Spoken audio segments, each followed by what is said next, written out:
Hello, you. Let me ask you something. Why haven't you subscribed to ClassHorrorCast yet? Do you think I'm not gonna notice?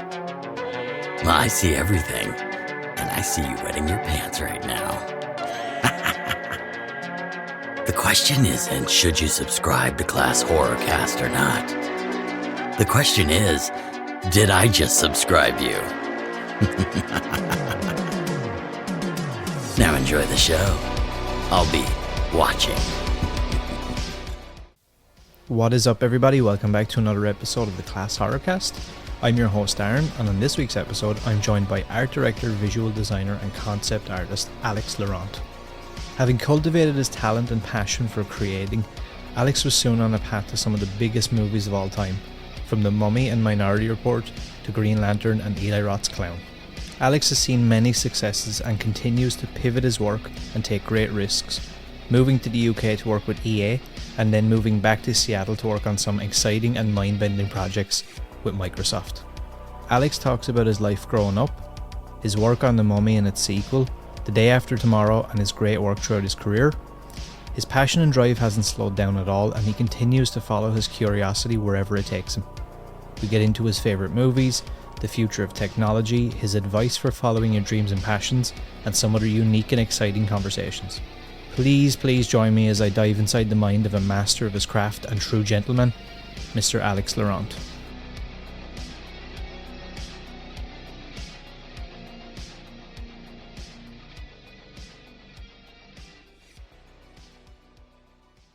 Can you remember your gateway into, I guess, movies, or maybe potentially your first? Yes, I can.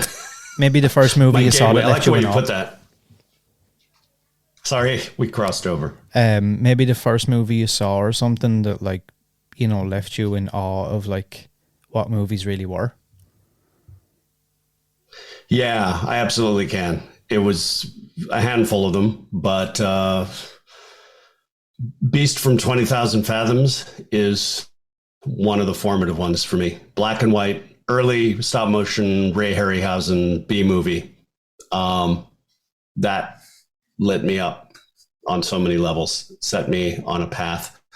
Then that opened the door to a lifelong addiction to his work, Harryhausen's work in all of the fantasy films and just stop motion in general. That was my initial gateway. I had several. That was one of the earliest ones.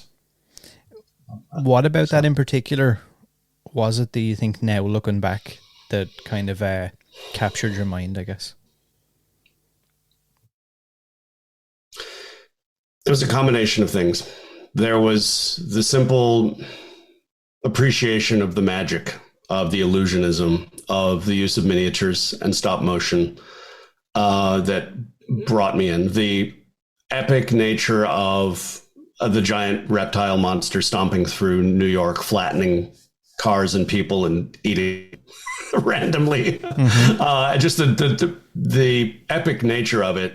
And this is, mind you, on a relatively small black and white television screen. Was my main movie viewing medium when I was a kid. Didn't have color TV. Mm-hmm. My mom wouldn't splurge in it, and she raised me, and she raised me really well. But that was one thing she would not do, is splurge on a color television. Mm-hmm. She hated the way the colors separated, and she was a painter, so she was really picky about color. So it was black and white. As it happened, this is a black and white film we're talking about, so it really didn't matter. But the black and white aspect of it actually added to the mood. Mm-hmm. It added to the realism for my, whatever it was, 8-year-old impressionable brain. So there was something about the illusionism, the black and white moodiness of it all, and the giant monsterishness of it all. I was fascinated. I was just entertained and sucked in by the fantasy of it. Mm-hmm. And also completely fascinated by the technique of it. And I just had to have more of that. And of course, then I went on to a full steady diet of every kind of giant monster tromping through cities one could have. And there were several options. Mm-hmm. From afternoon watching television after school in the afternoons, usually without the blessings of my mom. She'd be at work and I'd use that time, maximize it. Mm-hmm. So Ultraman, Absolutely. Ultraman. Thunderbirds Are Go, which wasn't giant monsters, but it was using miniature sets for a sci-fi, very advanced, sophisticated special effects techniques for a television show. Jerry Anderson's Thunderbirds series. Those captured me as well. And anything with Ultraman or Godzilla or any of those giant, wonderful Toho suited monsters running around miniature sets, that kept me going for a long time. And until the next big gate. And when, I guess from a young age like that, then, was being involved in the movie business always something that you dreamt of? Was that something that came later, or was it from that young age you were like, this is something that I'm so in awe of, I want to do that? The latter. I really did. It didn't take long. I was drawing like crazy. Again, I was fortunate to be raised by my mom, who was an artist, and she came from a line of artists. So you can have a wonderful nature versus nurture, or nature and nurture conversation about how the artistic bug can be, the seed can be planted and grown, and what factors are. But I was lucky enough to have both. So I had her encouragement, art and paintings all around the house. And her style, by the way, was surrealism. So it was always a little bent and a little off and dreamlike. And that was normal for me. The idea that art didn't have to be one thing or another. It didn't have to be realist, completely recording reality. It didn't have to be completely abstracted. It could be any mix. And her whole thing was surrealist dream, kind of dream realism. Mm-hmm. And that just influenced me hugely and blended with the sci-fi and fantasy that I would take in comic books and any other kind of magazine I could get, and of course all the film and television I could consume, and add it up to the recipe. But to answer your question, by the time I was around 12, maybe, I had gone to an after-school filmmaking class for kids at the Museum of Modern Art in San Francisco, where I grew up, and lucky enough to have them offer such a class. It was an animation, sort of Super 8 cameras, animation, mostly drawing, but I got into claymation, and stop motion through that. So that's what lit it up in me. And then I made a really good friend who was as nerdy and socially isolated as me, and we really, that friendship kindled our mutual love obsession with movie making and effects from then on, and that included makeup, by the way. So horror films and horror makeup techniques was another huge part of it, in addition to our stop motion, larger scale effects that we wanted to do. We were also very much into more approachable things like homemade gore effects and wound effects and creature effects, anything that involved sculpting and illusion, really. And we'd have our Super 8 and regular 8mm cameras to try this stuff out on each other. We were our own guinea pigs, and we'd rope in our slightly almost as geeky, but not quite geeky friends to be our sometimes willing guinea pigs. And as regards, you said your mother was an artist. Was that something, I guess your interest in art, I don't want to say you were coached into it, but was it something that was maybe practiced or honed at home? Were you encouraged to kind of, draw and sketch and paint and whatever? Yeah, I really was. I will always have a lot of gratitude for my mom, and for the circumstances, for all of the ways in which it was less than ideal. I mean, whose childhood isn't in some way. This is a huge way that it was really a gift that has, again, seeded everything that followed in my life. And I can go back to that and thank that encouragement. And again, having it in my home, being seen as normal, is just such a wonderful thing. And I talk to enough people who have gone through their journey to realize, to become an artist, and they did not have that. And often there was parental opposition, and that made that very difficult, or ruined their odds altogether. There was no encouragement at home. So when I hear that all too often, then it makes me even more appreciative. But yes, I mean, she would She would help me with drawing. And she was always interested in what I was doing and not judgmental at all. I was, again, influenced by comics a lot and Mad Magazine, EC comics, early horror comics, and the drawing style, that ink drawing style, just on the edge of cartoony and caricature with a little dark, a lot of dark humor. But going over into the full-on horror in the case of EC and all of that kind of genre, that was a huge influence. So I drew through my adolescence. My friend Chris mentioned earlier, we would draw amazingly gory horror tableaus influenced by those comics. The freedom to go right to the macabre in that form so easily and let our emotions run free was a lot of fun. God knows why. You could psychoanalyze that forever. But hey, I'm talking to you. This is a horror show. So I don't have to feel the least bit apologetic here. It's a safe space. And on the topic of, I guess, being encouraged at home and different things like that, were you always, I guess, artistic from the get-go?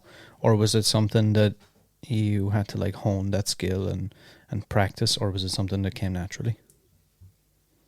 Yeah, that's a good question. It comes back to the nature-nurture thing. It was both for me.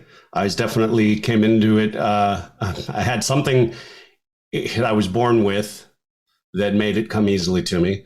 I was able to draw well enough to entertain myself as a start, and then to entertain my friends little by little who I, trust enough to show them my sketchbooks.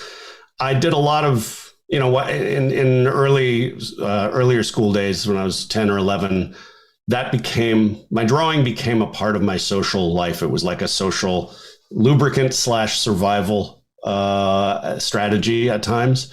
I was a bit of a social outcast along with other kids who were social outcasts for being nerdy academics, perhaps. The kids who would sit in the cafeteria while everyone else was at lunch out playing sports ball of various kinds and, getting into trouble and whatnot. We would often, not always, but at the younger, nerdier times, I'd sit with a small group of friends and we'd doodle cartoons and sort of create our own stories and make our own comics. So that was a kind of a social capital, being able to draw.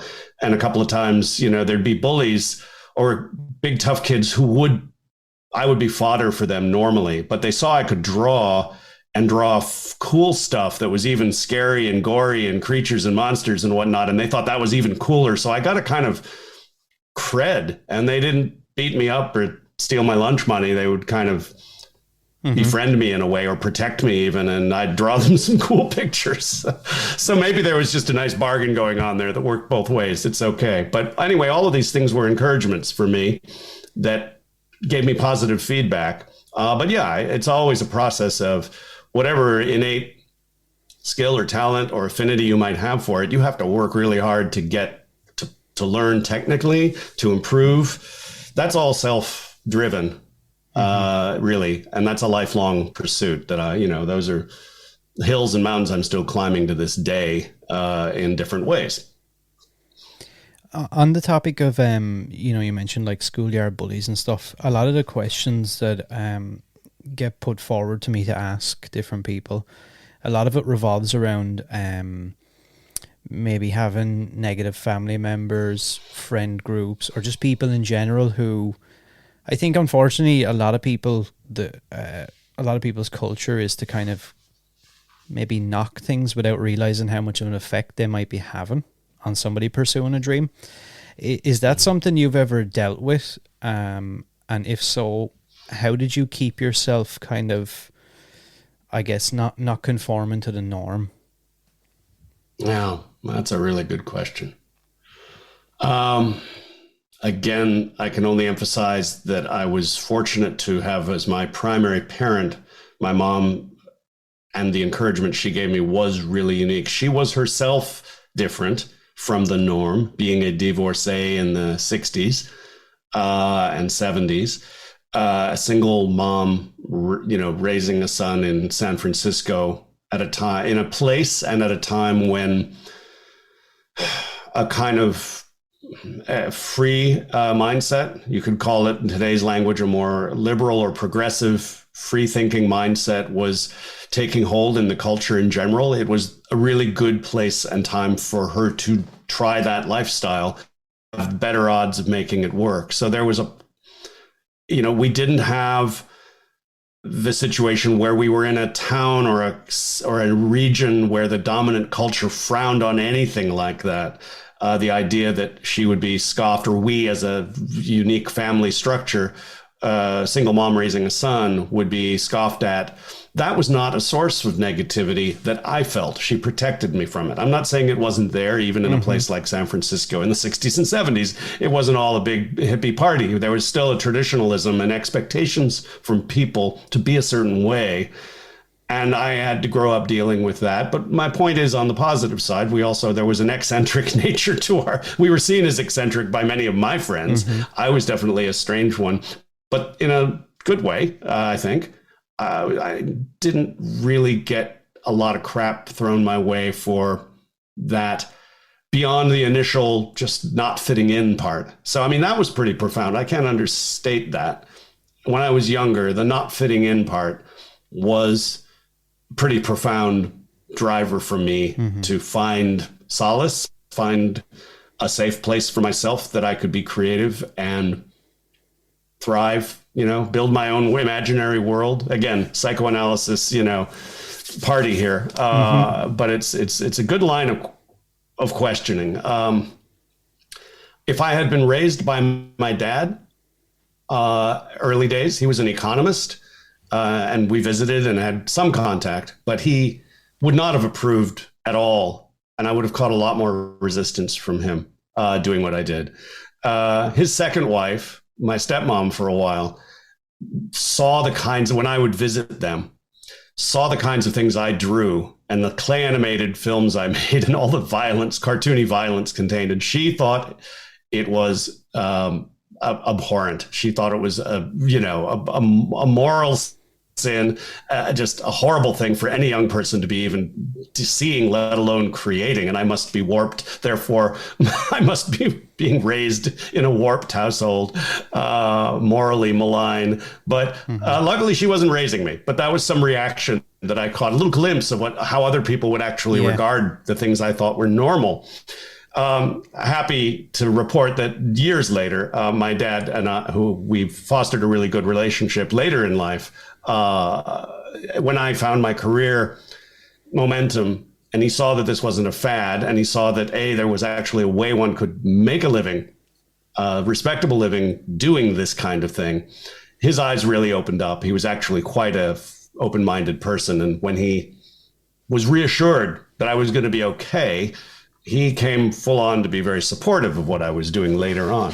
So it's all a question of, as you said, naysayers and people who resist and judge so harshly, usually, as you said, it comes from a place of simply not understanding.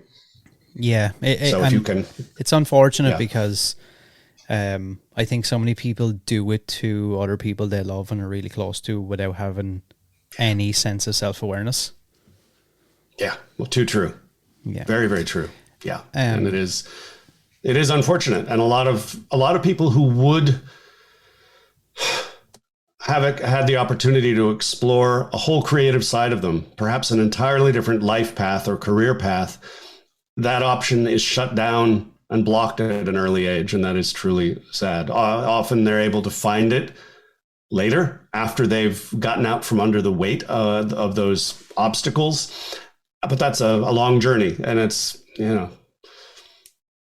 honestly, art and being an artist, the profession of being an artist of any kind has always been fraught with many challenges when it comes to society's approval, society's judgment of the artist, not to mention the art. People in society, broadly speaking, have can do these contradictory things at once. They can love the art and be entertained by it, but they don't really respect or welcome the artist. because the artist has to be eccentric and therefore other. And it's like a sort of a naughty indulgence to peek at the art and go, ooh, I like that. That's cool. I won't tell anyone how much I like it. And I'm going to continue publicly damning and shaming the artist for their weird ways. But I secretly love the art. Yeah. Don't take that away. So there's this contradiction and hypocrisy that's kind of, gone for so long. And it's also comes through in an elitism where only some artists who are deemed collectively worthy were allowed that respect and presented as a model for respectability in culture. And you had to be at that elite level in the service of the Duke or the King or whoever, doing respectable art. And everything else was probably seen as some form of deviant art. Of course, when you get into the late 19th and 20th century, I think that starts to change. But those traditions still show up. Puritanism and conservatism affect the arts to this day everywhere. So, and that judgment, that pervasive judgment, especially when something is in the realm of the art is in the realm of the dark and the uncomfortable and the under the surface, that's always going to be controversial. Yeah. You've been involved in, from Star Wars to Saving Private Ryan to The Mummy, Minority Report, The Day After Tomorrow. Is there any particular genre, subgenre, or style of movie that you would say you prefer over the other? That's a good one. Challenging for me to answer. The pick your favorite one questions are always really challenging for me because I'm a generalist and I've always liked a lot of different things. Yeah. That doesn't mean I can't take a stab at it though. I tend to go towards the dark side, but in my own, as I've grown, my answer would change also over the years that I've grown. And so I would have answered differently 30 years ago. And again, 10 or 15 years ago. I think I've always had a dark streak to my sensibility aesthetically. I always loved the surreal and the darkly surreal. As I've grown older, I'll fully admit that I've also developed a real threshold, a lack of tolerance or interest in really dark stuff. And that includes sort of a lot of contemporary horror, which may be a turnoff to a lot of your core listeners, but that's the truth, is that I've gotten much more narrow in the kind of dark entertainment and art that I personally like to go to, let alone make myself. But the stuff I draw in my sketchbook is invariably going to tip towards the dark side of surrealism and fantasy. But to try and answer your question in terms of genre, I'm a huge science fiction fan, so I actually love science fiction and horror together. One of the most formative later films for me that blew my mind was John Carpenter's The Thing, as an example. That came on the heels of a lot of grindhouse films that I grew up seeing at our skanky, scuzzy downtown, off downtown neighborhood theaters that normally showed cheap 70s porn. I don't know that there's any other kind, actually. I don't know that there was any big budget 70s porn back then, but they'd show it was the skankiest classic cliche movie house kind of experience. But then on the weekends, they'd show triple features for like $1, ridiculously low price, of all our favorite films from fantasy, sci-fi, horror, everything all together. Mm-hmm. And we go and spend the entire day in the movies, basically pre-VHS, pre-Blu-ray, pre-streaming, of course, by decades. You can see my years here.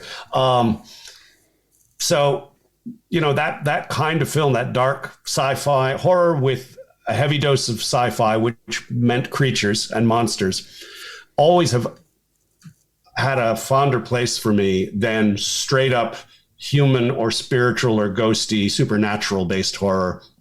There's no blanket rule. There's plenty of those kinds of that genre that I also love.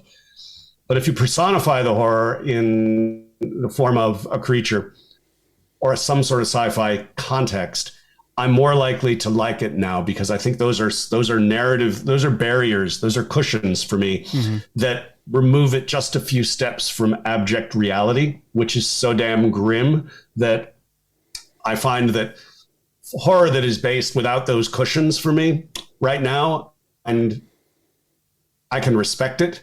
And from a how they do it and technical and design perspective, I absolutely will respect it and do. But often I won't see the film. I'll see all the BTS, all the behind the scenes stuff, and find out about how they did this with real fascination and respect. But I won't actually go see the film now. Often they're just too dark for me. And again, my threshold has just changed. Some of that happened when I became a parent. Suddenly images of gruesome death and certain kinds of gruesome death were really hard for me to handle from the moment I became on. I just instantly became a horror wimp and regressed. And this is the guy who'd seen Texas Chainsaw Massacre in the theater many, many times, as well as The Hills Have Eyes and all the rest. You know, again, the grindhouse, the 70s grindhouse experience was a huge formative thing for me. And yet here I was a couple of decades later, just like getting upset at watching some sorts of things. And so I just decided I'm going to self-edit those out and be very selective about the kind that I do enjoy. So that's kind of been my rule to this day. That's a long, rambling answer to your very simple question, but there you go. That's a very good answer. I asked that question just because I think if you look through your career, there doesn't seem to be any particular, I guess, how would you say it? A lot of people kind of, I don't want to say typecast, but, you know, people kind of fall into a certain maybe style or type of movie where, like I said, you've been involved in so many vastly different projects that I was kind of fascinated by how you can go from, you know, this style to something that seems completely different to something that's different again. And it's like... Yeah, that's a nice observation and a very interesting point about why different people. It just points to the diversity of how different people live their artistic lives, I guess, and center on certain styles and specialize, and others don't. And I have my areas of sort of the center of my creative gravity, if you will, core, several of them maybe, but they all sort of are in that dark surrealist thing. But I really genuinely enjoy working in a number of different styles, genres, and applications. I've always felt like there's a feast to be had. And for me, I want to have all the courses. I want to try all the flavors. I personally wouldn't be happy spending all my entire life on just this course over here. And that's not to judge in any way or denigrate those that do, because what you get there is you get deep expertise, you get mastery in that area. And being a generalist, the classic, you know, jack of many trades, master of none, I've always tried to be at least a serviceable semi lowercase m master at a number of them, if not attaining the deep mastery that, you know, the people who I look up to as gods in their various specialties do achieve, you know, that they really focus on creature design or environment design or whatever it may be. They have focused on it. That is their brand. And that is the thing they're the North Star for so many in terms of inspiring others. So I respect that and love seeing the work. But for myself, I dabble in too many things to focus. And part of that's a response to the career demands. The places that when I'm working at Industrial Light and Magic, for instance, as an art director or a concept artist, frankly, you often don't have the luxury of specializing until perhaps later, or unless you're just so good that you have early success and you are then sought after early on. But for most mortals, you need to be able to accommodate and work creatively with and be a problem solver for a wide variety of clients, movies, genres. So a place like ILM, as it would be for working at a commercials agency, an advertising agency, you have to be so versatile and a chameleon, really, aesthetically and stylistically, that you can confidently meet any type of client and apply your creativity and design process equally well to all of those, because they're all different problems to be solved. And that's why you are often, an artist is often, that's demanded of them. That versatility is, and range stylistically is demanded of them. So that's a forcing function. It's a motivator, right? To develop at least skills at faking it in those various areas enough to get the job done convincingly. And then sometimes you're surprised to learn that you actually develop a genuine love for that thing that you never thought you'd, felt anything like you. Cartoony, lighthearted, child's, more juvenile kinds of character design, for instance. I really enjoy it. I love it. It's counter opposite aesthetically and mood wise to anything on the dark surrealist side. Sort of light, dreamlike surrealist, if you will. Miyazaki. I mean, I adore Miyazaki. So just that's an easy, low hanging fruit. Everyone loves Miyazaki, it seems, but rightly so. But that's an example of how two things so contrary can mean as much to a single person. I actually have a lot of, I guess, my own personal ties to your career in a way. So Saving Private Ryan was actually the D-Day sequence from that movie was actually filmed about 10 minutes from where I live in Corracloe Beach in County Wexford. No kidding. Yeah. I knew only that it was filmed on the coast of Ireland, and I never knew that. Of course, it's our local beach. That is quite a connection. Yeah. Wow. And one of my top 3 favorite movies of all time is The Mummy. I don't know if you can make that out on video here. Oh my flippin' God! Look at that. Please do send me a photo of that. That's really something. And I would say that the person that got me, I guess, in love with movies and as a kid really cultivated my imagination and stuff was my granddad at the time. And we kind of built a really close relationship over, going to the video store on a Friday and all these things. And he was kind of I don't know. I'm not sure how to explain it, but he kind of showed me the ropes of movies. We'll start with this, and you'll see this, and you'll see that. And one of our favorite ever films to watch, and I think it's his favorite movie of all time, is actually The Day After Tomorrow. Which is it's kind of incredible that those 3 things that you've had ties to. Yeah, I love it. I think that's quite crazy. That is crazy and wonderful. I love it. Thank you for sharing those. That's really nice to know. It really is genuinely nice to know. I'm fascinated by The Mummy. Like I said, it's one of my favorite. I suppose I would call it a comfort movie. If I'm ever having a bad day or a bad week or whatever, I seem to always kind of go back to these core few movies, and that's one of them. How did that whole experience start for you? How did that whole gig start? It's really something to hear you say that about that movie. Seems to be a wave of, I'm perceiving anyway, maybe it feels like there's been a recent wave of rediscovery and reappreciation for that film. And it's just being memed and just circulating around all aspects of pop culture now. And bumper stickers and just like references are being made and triggered by Brendan Fraser sort of coming back as an actor and all going back to, and the Mummy remake with Tom Cruise as another trigger. We're like, well, let's look back at the one that we all liked. And it's just been really something to have culture and society, not just in America, but all around, seem to rediscover and fall in love with this film again.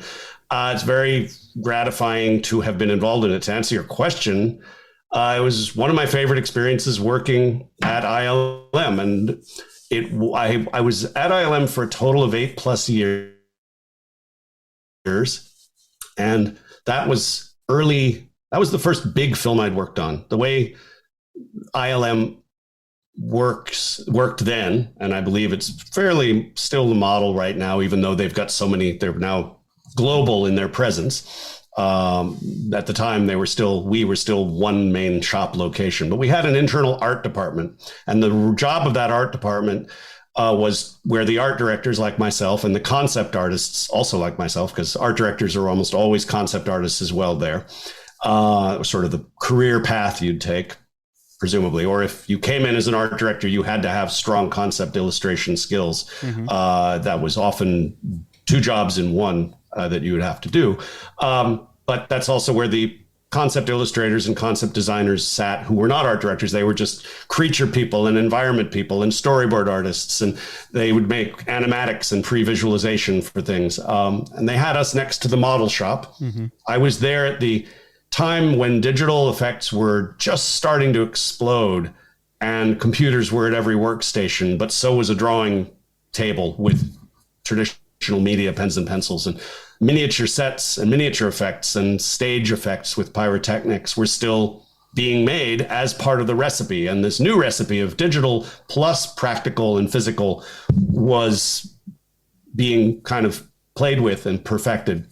And of course, all the new CG tools were being thrown around with abandon as studios and directors discovered what could be done with them. So there was some real success stories during that time and some disasters that just are the result of excess and a lack of understanding what the rules are, and the technology limitations is just inevitable growing pains of a medium. So that was this very exciting time chapter to be there. And The Mummy came to us as at ILM from the studio and the director, Universal, and the director, Stephen Sommers. And Stephen Sommers had worked on we'd done some shots, we meaning ILM, and had done some shots for a previous film of his. And now, of course, I'm going to have a senior moment and forget that. Maybe you know it.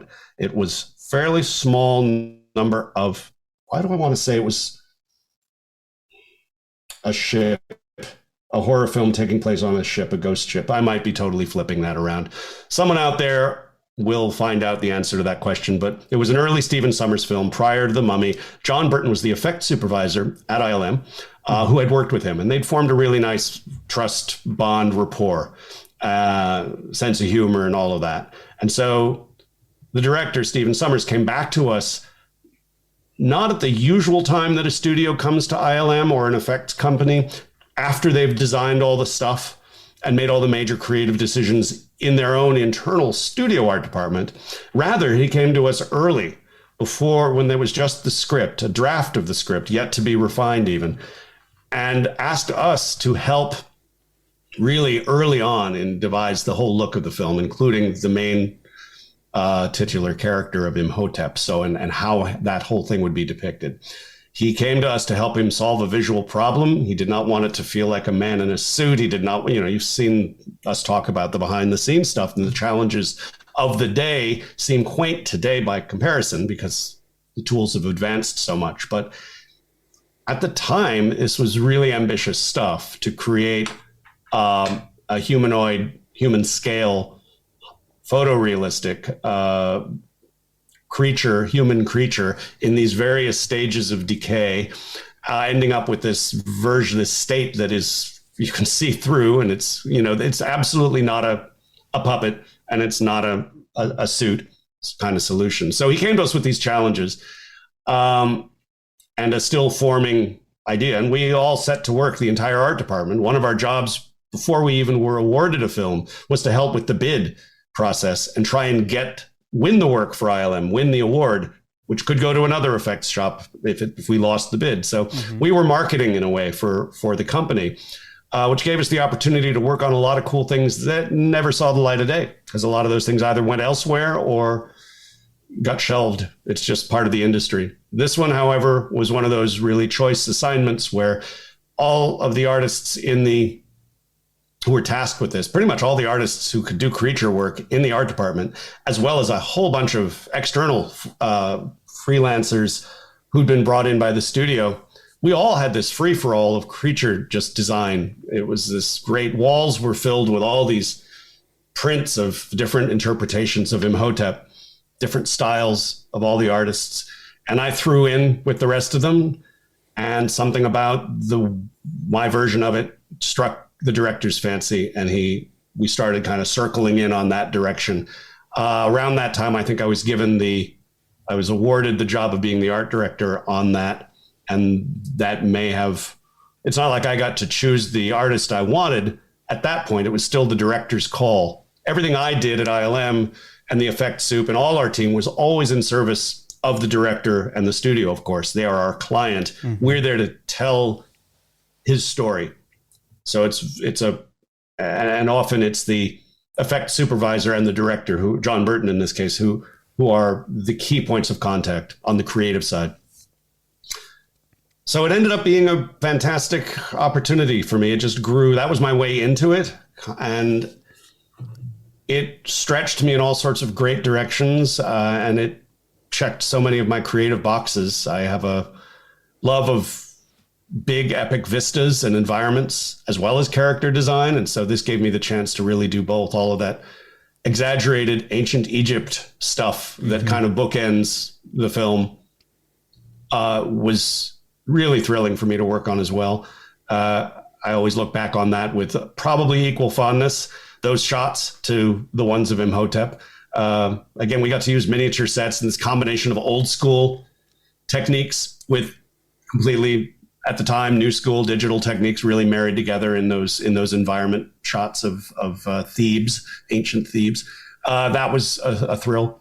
And even for the character development of Imhotep, the visual development, we would rely on hand sculpted maquettes done by our model shop with traditional means. And it was this wonderful marrying of that artistry with state of the art, flesh simulations that were just being invented at the time, and texture painting techniques, and skinning, digital character model skinning techniques, which were being invented at the time.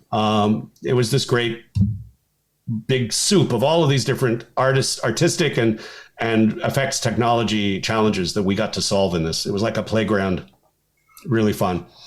Yeah, I was going to say like that it sounds just, from the way you talk about it now, 20 odd years later, it seems like it would have been a really exciting and fun time. Was there a buzz around? Did everybody know that, maybe we have something really special here? That's a really good question. It's so often, and this is not just for film effects or filmmaking, but honestly, anything in entertainment, and you could argue the arts, you could expand this way out as to being pretty universal. But the author, the creator, the lowercase creator, not the creator, the author, the creator, the artist, rarely, if ever, has a sense of how successful something's going to be when they're making it. If you are led by that idea, or you let that idea, that confidence, if somehow you conjure that confidence in your head that early, you are either such a master of the universe that you can get away with that, or it forms almost kind of a hubris. It forms sort of it's kind of like it becomes a negative in my mind. It's a curse you've given yourself. Now you're self-conscious in your work. You're now trying for this abstract goal. Really what is happening most of the time is you're just consumed in the moment with getting the done and making it the best you can. You're in the moment. You're not thinking about how it's going to be received. That comes later. But in the moment when you're creating or co-creating with your team, you are so focused on the demands of the moment. And because it is an industry, it is a business, it's not an ivory tower somewhere. There's a production side to all of this. Things need to be done on time. By next week, we need to have X, Y, and Z done. So-and-so is going to be looking at it. So you're going to have a lot of eyes on this. So that's pressure to make it good. They like this kind of thing and that kind of thing. So please make sure to include that in your process. Remember, they like this and don't like that.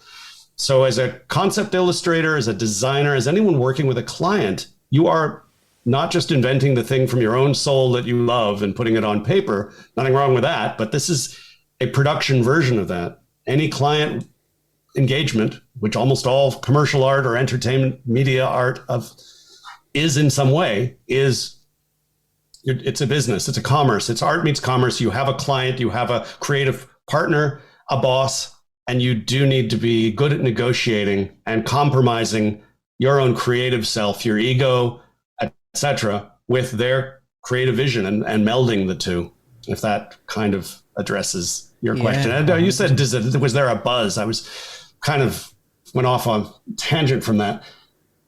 There wasn't a buzz outside. It was top secret. As they started to do early marketing and previews, then the buzz, the trailers were released. Yeah. We were wrapping up our work right up to the deadline, as always. Yeah, then some buzz started to build.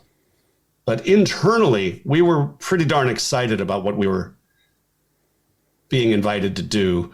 And I think as the studio started seeing our tests and getting excited by the results, the director and the studio, they seeing what was possible.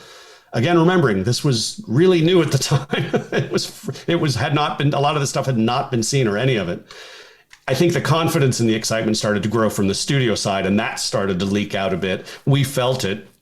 And so we knew we were in on something that could be big, but it was different in that sense from working on a film like Saving Private Ryan or Minority Report, where you are dealing with such an already incredibly famous name in Spielberg, of course, that's an honor and a gift to just be led into that space, because that space is so defined. The expectations are so high, but Steven Sommers was not Steven Spielberg back then. He was, this was his first big movie. So he had an excitement and I'm sure a nervousness as well. He had huge stakes in this for himself. His excitement and passion for the thing really showed. One of the most enjoyable things about that team was the just geeky, almost teenage regressive enthusiasm that he brought out in us.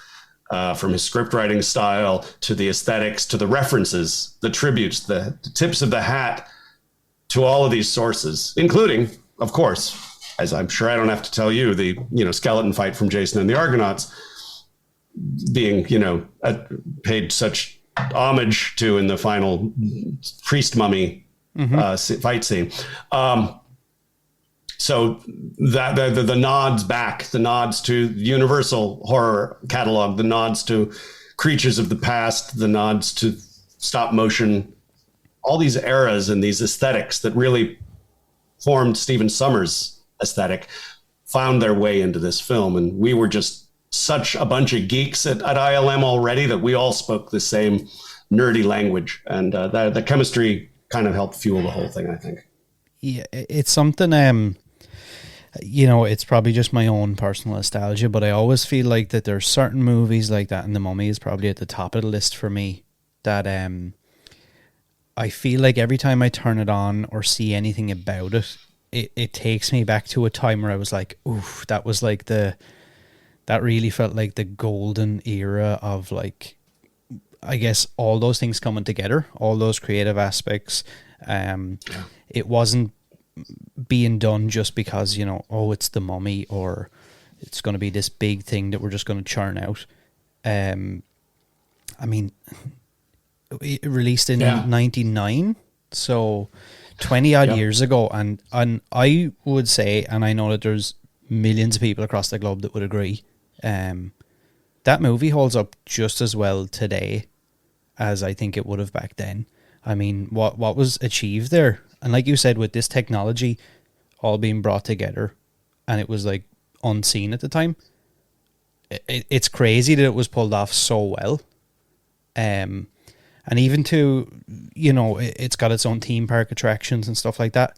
I'm a big theme park and roller coaster guy, and my favorite theme park ride in the entire world is the Mummy in Orlando, Florida.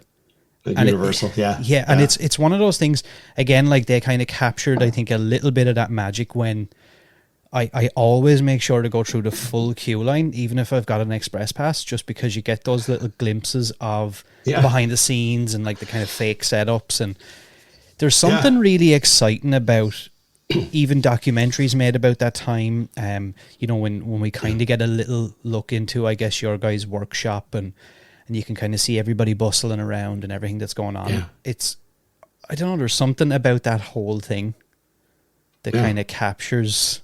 I don't know how to explain it. I think you have very well. It's there's something very powerful about the nostalgia, and about. I mean, I have it myself, and it's interesting to just think about that sort of rose-colored, glasses thing, because of course at the time, as I've alluded to, it's work and it's deadlines and it's stress and it's different opinions and it's all of the stuff that happens. It's egos, it's negotiation between your dream version of the thing, the shot, and version that you have time and money to do, and negotiating between those and pushing the technology just even further because the director's egging you on. Try harder, just a little bit. You get that little thing. Can you just do that little dangly bit that's Hank? Can you just make that a little better? And so we'll try.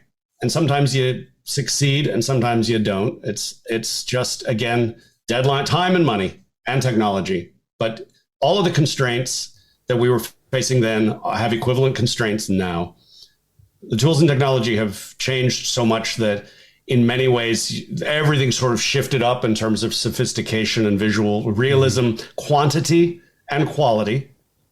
But that is not a magic recipe for full artistic success or charm, as we've learned. And some of what you're talking about, that I'm too close to the movie to see clearly, but I feel it, sure. But what I'm so touched to see coming through from everyone reappreciating it now, including yourself, is more than the effects. It's more than the mummy itself or the Imhotep or any of those iconic moments. It's got to be the whole. It's the chemistry of the actors. It's the chemistry of the script, the genre mixing, the timing of it, the combination of 90s sensibility. All of these things are the layers that make the whole package sing and work and somehow be timeless. I certainly wouldn't pin it all on the effects, much as the entire team would and hopefully will be gratified to hear you say what you said about how well the work holds up. That's just, how can we not love hearing that? We're always also our own worst critics as makers. That's just the nature of being an artist, I think, is you just have a very hard time seeing your own work without a very hypercritical lens. So hearing that something like that not only works well at the time, but holds up and is still entertaining and powerful is nothing but gratifying to hear that. I don't know. There was a whole lot in there. That was amazing. Do you have another kind of side question I was thinking there? Do you have anything, obviously, other than your art, your work from the movie? Do you have any cool props or anything from the production that, like, you know, you took with you or were given or anything like that? Well, one of my favorite ones, just excuse me one sec, I happen to have it right here.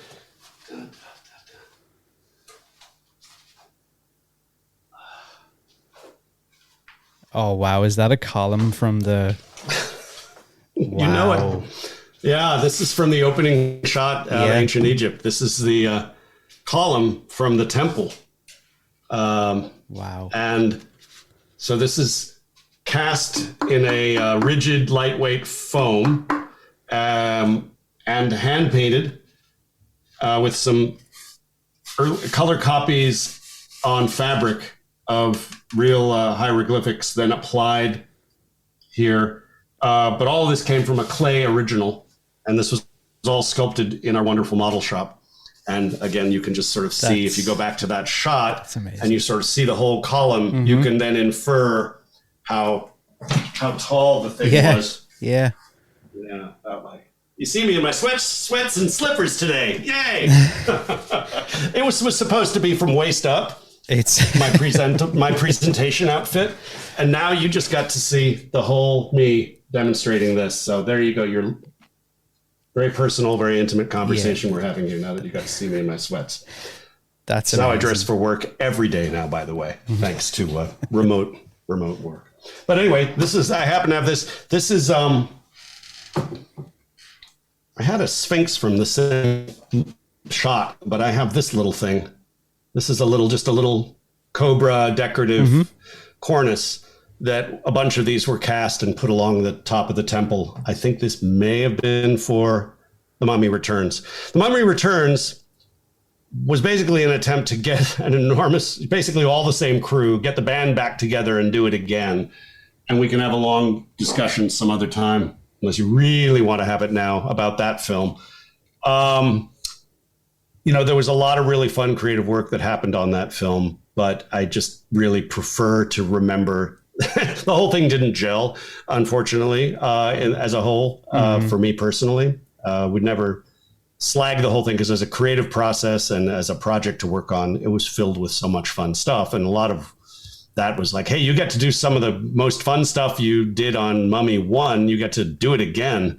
And so I got to design another amazing introductory sequence of ancient Egypt stuff, this time with thousands of Anubis warriors swarming the temple. So it was like the scale of everything just kind of went up, and the budget went up. And so Summer's excitement of new toys, now that they've been validated with all that success from the first one, that no one really expected to be quite as overwhelming commercial success as it was, fueled his enthusiasm and everyone's enthusiasm for The Mummy Returns. And the rest, as they say, is history. But there were almost the same number of more miniatures designed, and complex miniature / digital shots designed for the second film, and did ambitious digital matte painted environments as well. Not to even mention all the other environmental and particle effects and character creature animation effects designed for the second film as for the first. So it's crazy. I'm a huge fan of The Mummy Returns as well. Oh, okay, good. All right. I do see some people talk there, about some of the gripes they may have had with it, or this or that. I genuinely, those two movies I can always go back to. Obviously, the first is probably more of my favorite, or whatever way you want to say that. But it's incredible how I think both of those movies, The Mummy and The Mummy Returns, seen as there was so many different things, like like you said, like miniatures, all these different things pulled together. How real, like it was so it was such a fantasy story, but somehow it felt extremely real. Like every time I go back and watch those movies, I feel like I'm in that world. And like I can't remember too often where, especially something to that scale and size. I mean, it's one thing if you've got like single location, it's like, somebody's house or a forest or something like that. But to have like these huge, or what seemed to be huge set pieces and things that actually turned out to not be. And take the audience into that location for, whatever it is, 2 hours, 90 minutes. And you feel like you're being transported to Egypt and all these different locations. I think that says a lot about the work that you guys and everybody put in on those movies. Really nice to hear that. That's great. I tend to pack these things away in little boxes of memories, and sometimes don't unpack them for a while. And The Mummy Returns, again, I'm really crazy about a whole lot of the work that we did. And, there were a lot of struggles, and just again, with the time and money and technology equation, some of which have persisted to become meme-worthy now. The infamous Scorpion King shots being kind of meme-ified by so many, including the company where my son works, Corridor Digital, being guiltier than most of populating and promoting that. And that's okay. All is forgiven. All with a good sense of humor. But what you said about the environments and creating big worlds and the scope of the film really is nice to be reminded of. It reminds me how much I was thrilled to go beyond the desert only stuff and do a lot of that, but also get to do the oasis of Shir, and that basically just did not exist anywhere. So again, Stephen Sommers came to us to bring us into a role and allow me and the team in the art department and all of ILM who contributed to this to really design and conceive of these environments pretty fresh, just from the pages on the script, basically. Mm-hmm. And normally, all props and respect to the production designer on both of those films, Alan Cameron, designed all the amazing sets and the entire period look and all of it. He and his whole team that designed and constructed everything physical and practical on stages and whatever locations, and there were a lot of locations. Some of those environments were really left to us to really complete and visualize, and the Oasis was one of them, and the pyramid. And that was super fun. It had, again, this nostalgic feel of a fantasy story from another era, from another time, a period feel and a romance to the visual design that appealed to me and fit my style really well. And it was just super rewarding to realize this place, give it a sense of place. So it makes me even, again, happier to hear you say that it still gives you that sense of place. It's really nice to hear. For something like that, before we, I guess, get off the topic of The Mummy and The Mummy Returns, the amount of detail and work that went into designing that, much the same as I would imagine with something like, The Day After Tomorrow, these huge scale, I don't want to call them set pieces, but sequences within the movies that have all these different moving parts, and it just seems like impossible. How do you go about undertaking, like a project like that? What's, I guess, a simplified version of, like, what's the process to build out from? Like, what do you start with? Is it just a blank page and you just kind of... You mean the designing of it or the actual execution? Well, I guess, to start, both. Yeah, both, I guess. But to start with, like, is it just a case of a blank page and you've just got to kind of sit there and kind of, work little things out and visualize? That speaks to really, again, pretty universal. The answer to that is pretty universal. When you're talking about entertainment design, it is often, it all starts with a blank page. And in terms of what your direction comes from, I mean, there's all different ways to start something. And that is often the most difficult stage, is the classic blank page paralysis that affects so many. It's like, how do you make that first mark? Where do you use as your starting place? And if you have absolutely no context, guidance, or anything, it's just literally you and you're generating everything from it. That's one kind of creative challenge or experience. And another is, again, responding to something which is an input that you've received. And in this case, the main input is the script. So that's the input that's been codified, put down on paper.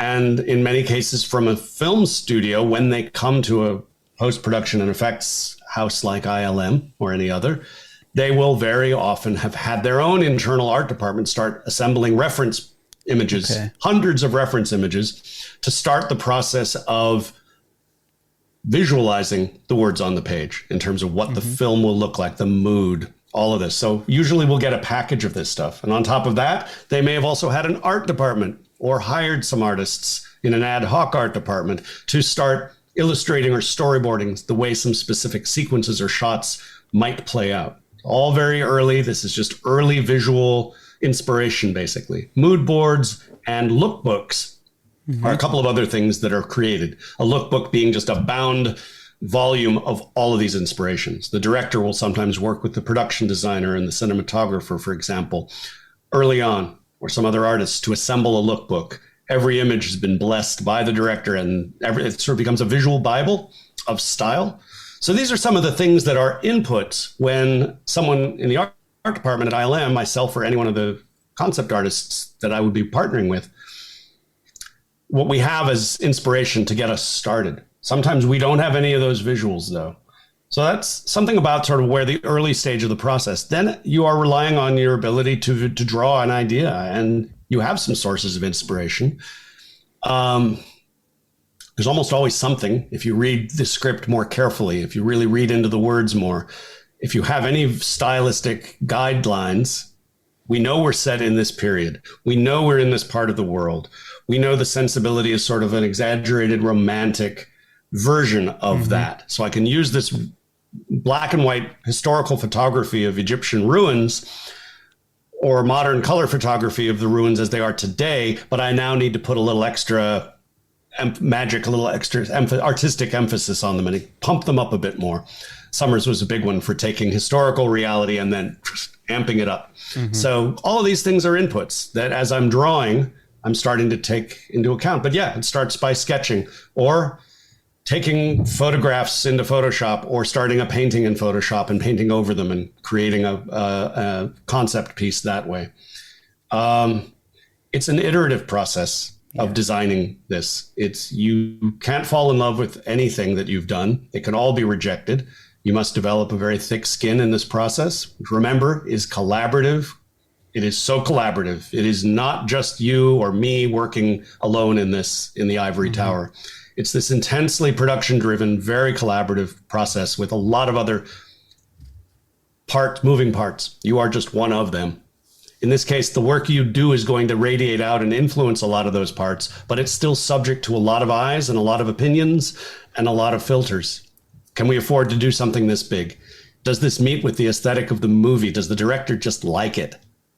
Can we do it with our techniques? Etc. Yeah. All of that. So that any of those things and more could be cause for a version of the drawing that you just made that you love to just be rejected. Early on, of course, it's more blue sky. You're just looking for inspiration. And as you go through the process and narrow down, you're getting more and more real about it. And the things you draw, the art you create in the art department is becoming more and more of a blueprint for the real thing that's going to be built. And therefore, the level of commitment and importance on the focus on details becomes that much more important. And then you start creating images and guidelines and essentially blueprints that will be used by the people actually making it. If it's digital, then it's going to be all the digital modelers. If it's a creature or an environment, it could be the matte painters, the digital matte department, which involves 3D and 2D, of course, in combination with each other. If you're still working with a model shop building miniatures, great, which we still were. It's still used, by the way, even though a lot of emphasis is on digital effects now. Miniatures are still used, and often very well and very invisibly. So the romantic effects history nerd in me loves that fact. But anyway, that's sort of addressing some of the process that leads to the development of the images. And that doesn't even begin to touch, or barely touches on how they're actually done, which could take a whole other hour. I can imagine. I love when I hear you say, you like to see the miniatures and things like that used. I definitely think that there's, and I know we can probably never go back to that, but there's definitely something, I always say this to people, that I feel like that there's something being lost in a way in the magic of movies, to the point where we don't seem to blend. Like, that seems like a perfect example if I was trying to explain to somebody what I mean. The Mummy kind of encapsulates what I mean. You've got a use of everything rather than it just being, this is just going to be CG or this is just going to be this thing. It's everything all coming together and working in tandem. And like, it disappoints me sometimes, when I go to see a movie and I can, and I'm not knocking what those guys do, but sometimes it's so CGI heavy that I feel like I'm behind a wall. I'm not actually in the world, which is unfortunate. Now, that could be just nostalgia for me. It could be one of those things. Speaking of that stuff, and with these huge scope projects, the day after tomorrow, how difficult was it to make something that to look at? It's visually, it seems like extremely realistic, but at the same time, I guess when I think about it, it's like out of this world. Like, that movie is like, the scope and the scale is like insane, but at the same time, I find myself looking at it going, that actually seems really real. And you just described Roland Emmerich's aesthetic really well. This is like bigger than big, epic on top of epic, a layer cake of epic, yet still grounded in realism, hyper realism maybe, but it's got to have enough realism so that it sells and you feel excited by it. Just to sort of clarify, really, ILM and my work and our work on that film was limited to the sequences at the end of the film. Massive amounts of the hero sequences in the rest of the film were done by other wonderful effects artists and companies. We were brought in to work on the snow-covered, ice-covered Manhattan sequence in the last reel, and that included a number of things thrown in at the last minute, including the scene with the wolves on that boat.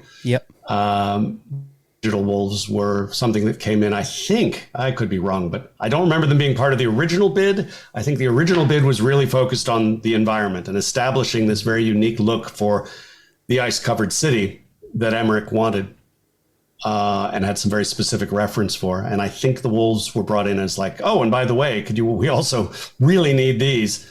I may be remembering that incorrectly, but it turned out to be a little more work than originally bid for. And it turned out to be a really hard show. So we were up against a deadline. We had, for whatever reason, the scheduling of that film coincided with ILM being really busy with a lot of other movies at the same time.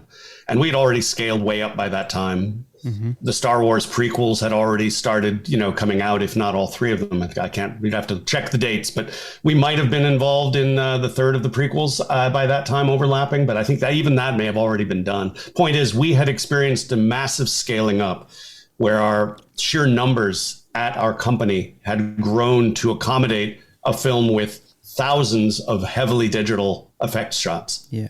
That the Star Wars prequels all embodied. That was a forcing function that caused us to grow our capacity and learn how to kind of scale up and down like no other project had been before for us, just sheer scope and scale. So we already had accommodated, we were able to take on more projects at once, and bigger ones as well.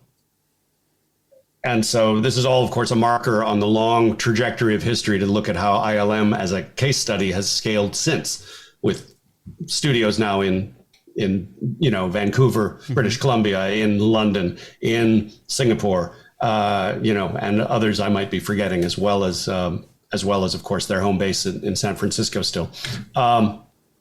There probably are other campuses I'm not even remembering now. But anyway, point is, it was just one then. We ran into a capacity issue. And normally these environments would be solved by a combination of digital matte painting technique and full digital CG environments. And we didn't have the resources in the digital matte painting side at the time that we needed. So some of us in the art department who have some skills that are adjacent to matte painting photorealistically, but we're not really matte painters. Mm-hmm. And occasionally we're asked to fill in when there's a resource crunch like that. So this is one where we stepped in and tried our best to paint this ice buildup on the buildings and paint this look as accurately as we could while we developed the shots. And finally, at the last minute, we had a bit of a rescue from some digital matte painting artists and other resources in that department who were able to be brought in to help us push us over the edge to get that look to be really realistic at the end.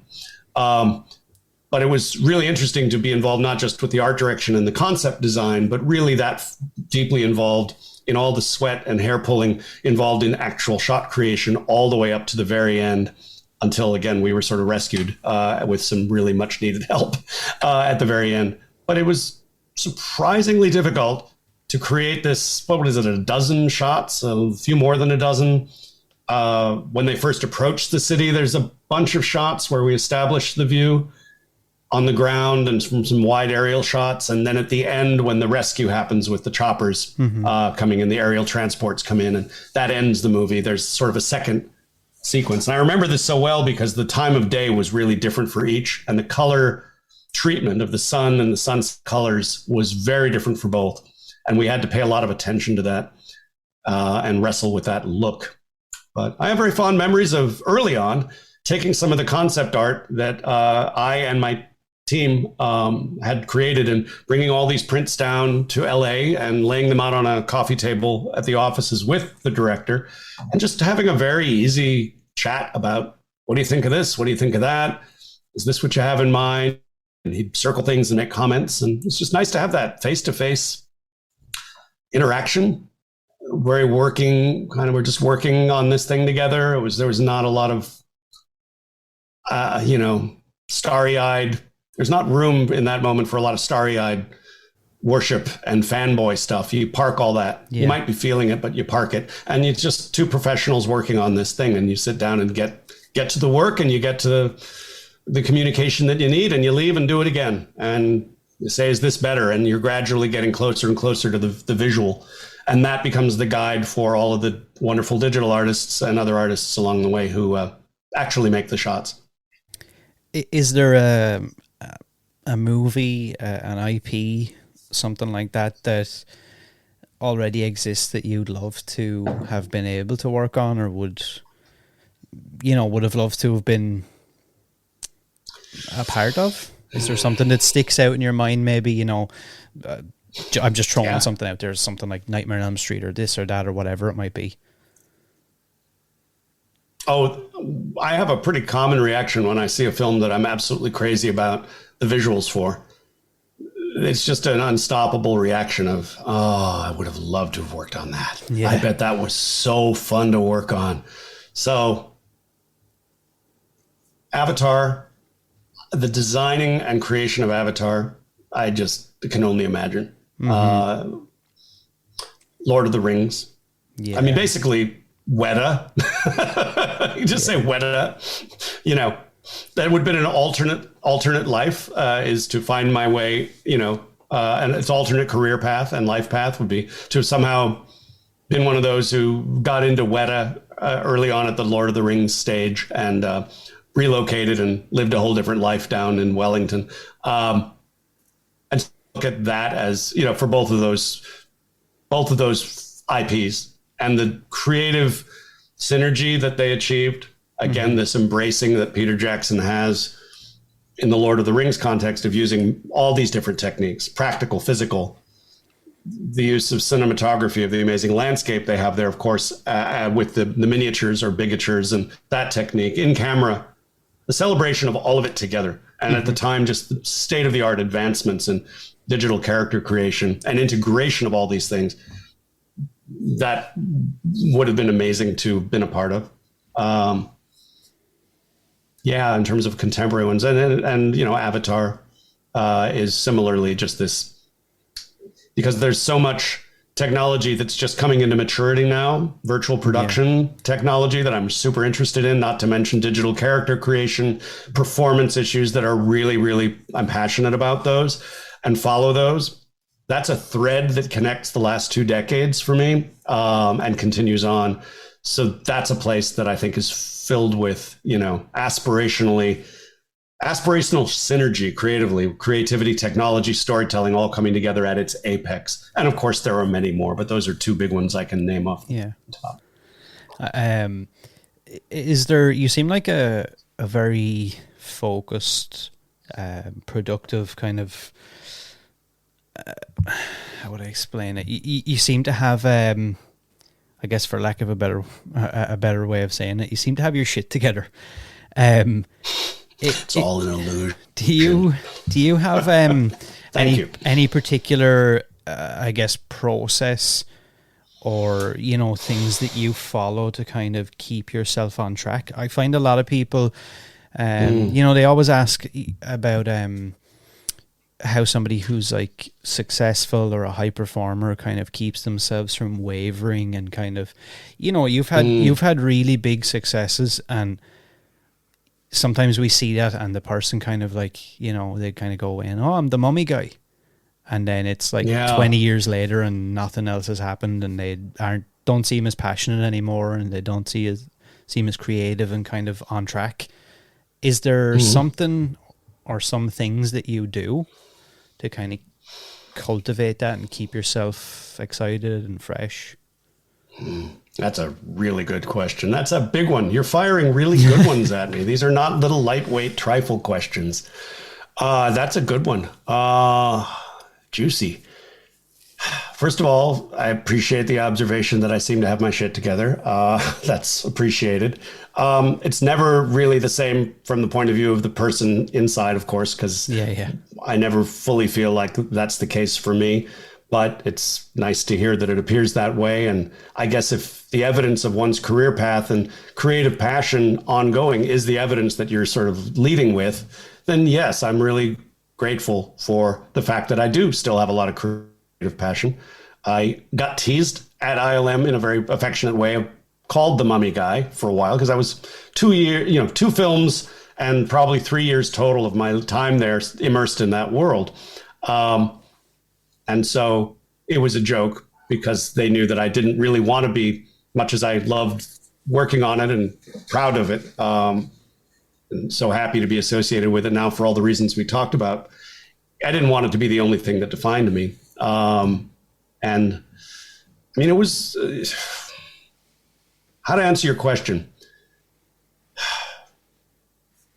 Okay, I'll just start with one, which is, I've already touched on it, and that's an early understanding, a deep understanding of the reality that as an artist, there's this negotiation with the needs of the client who you're working for and your partners who you're working with. Mm-hmm. Being able to embrace different kinds of artists work different ways. Again, I happen to really like working.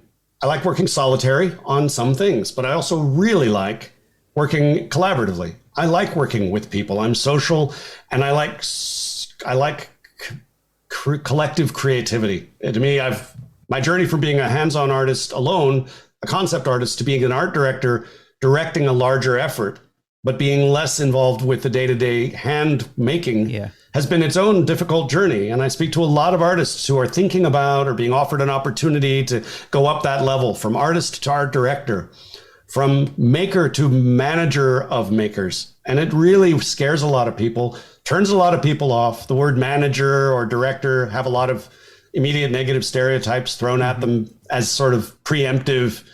You're a manager, you're not going to be creative. My artistry is going to be sucked out of me, and I'm going to end up this dry corporate husk, And I've kind of made it my life, career mission to prove that wrong.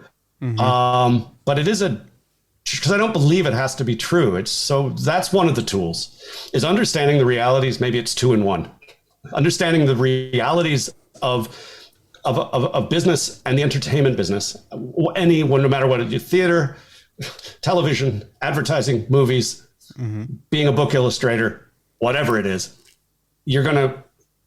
anything other than you in your studio alone, doing only your own thing according to your own terms, anything that steps outside that is going to involve this and this mix. So you have to be willing to embrace that mix deep down and be not only tolerant of it, but actually enjoy it and make it part of the challenge.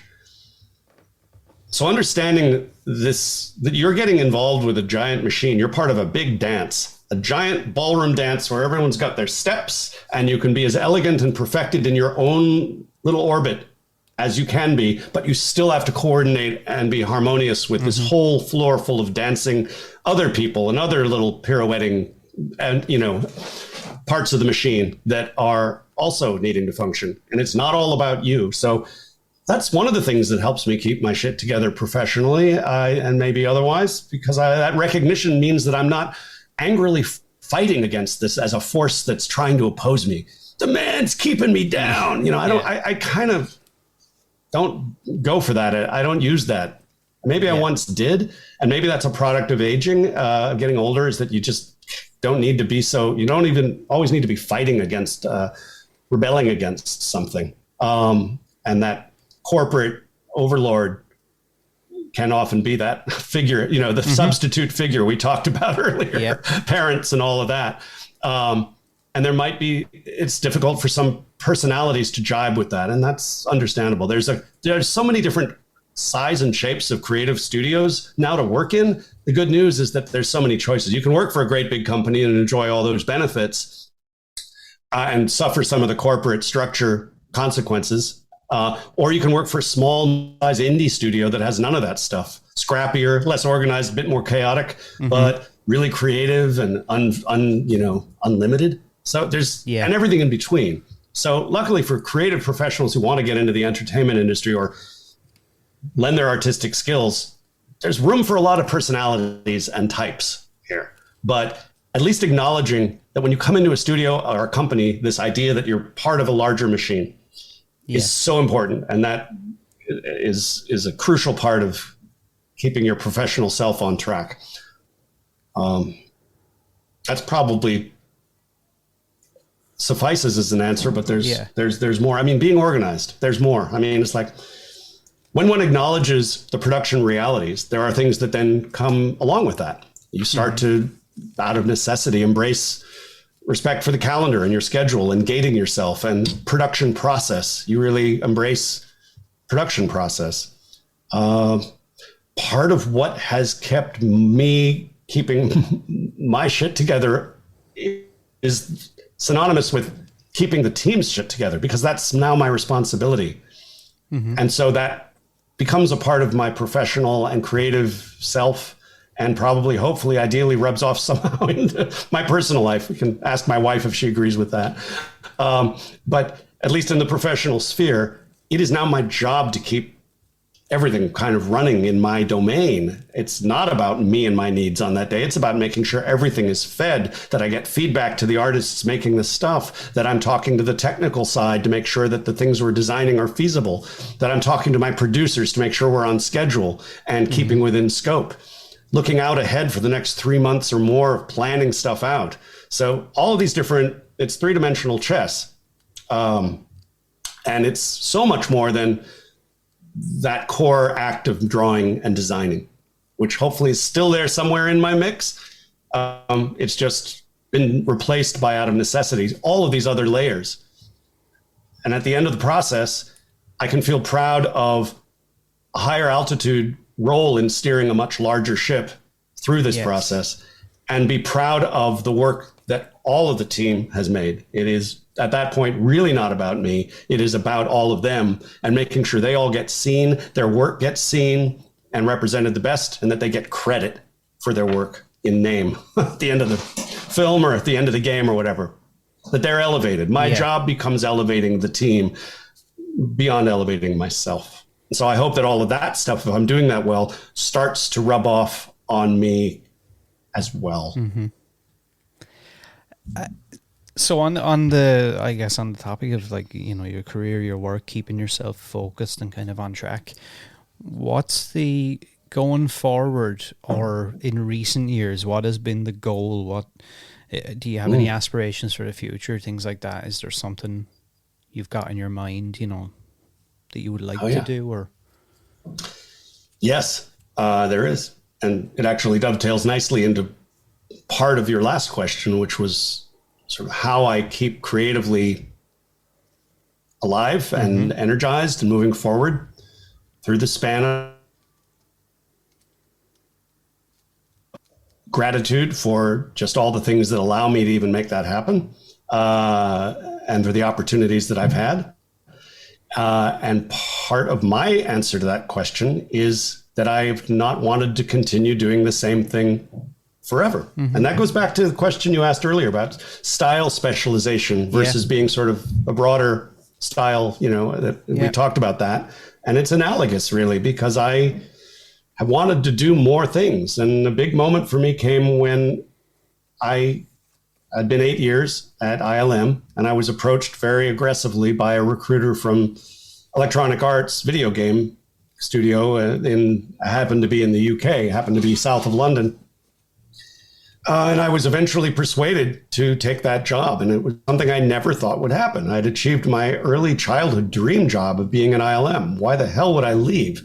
And yet I'd had this chance to do that. And I think I hit 40, something like 40 years old. And I took stock of things and realized, you know, well, I've been lucky enough to have this dream job and dream career path.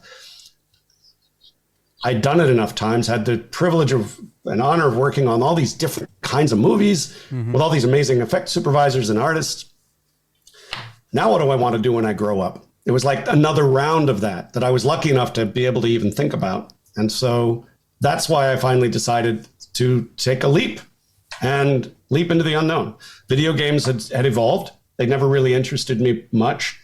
Early multimedia and interactive stuff I had done before ILM. So I was interested in interactive graphics and animation, but video games per se, it was a hard leap mentally and creatively to go from film effects at ILM down to the state of the art in video game visuals. But the consoles were starting to look really good, better and better.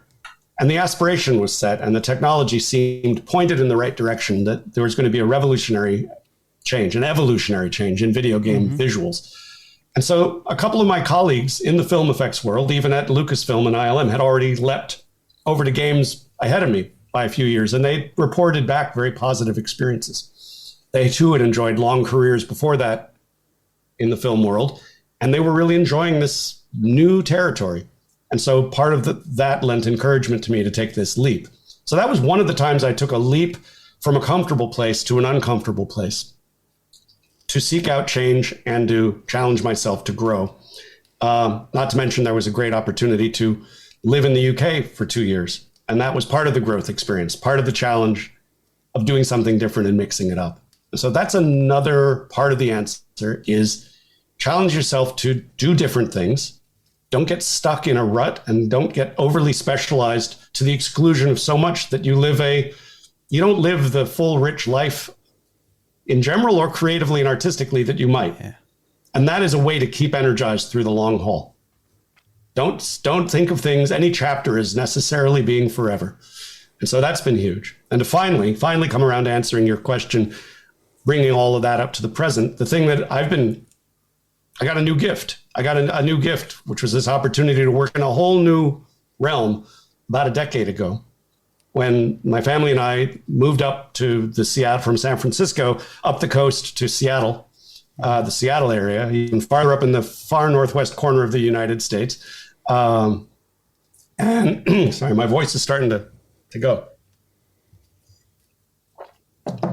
And to work for Microsoft, of all companies. The last company in the world I'd ever have pegged me to work in, but they were starting this new thing, and I'd started to become involved and interested in emerging technology of VR and immersive stuff and motion-driven stuff, video game and animation and character control. That was, in that time, the Kinect, Microsoft Kinect for Xbox, was an example of technology which was made into a product for consumers at a very simple level, and proved really, really promising, and later was used for much, and is being used now has evolved amazingly. So I got this opportunity to dive into the world of technology and future tech incubation, which was a brand new opportunity that it was a whole other world, software development, software tools. I'm not overly technical by nature.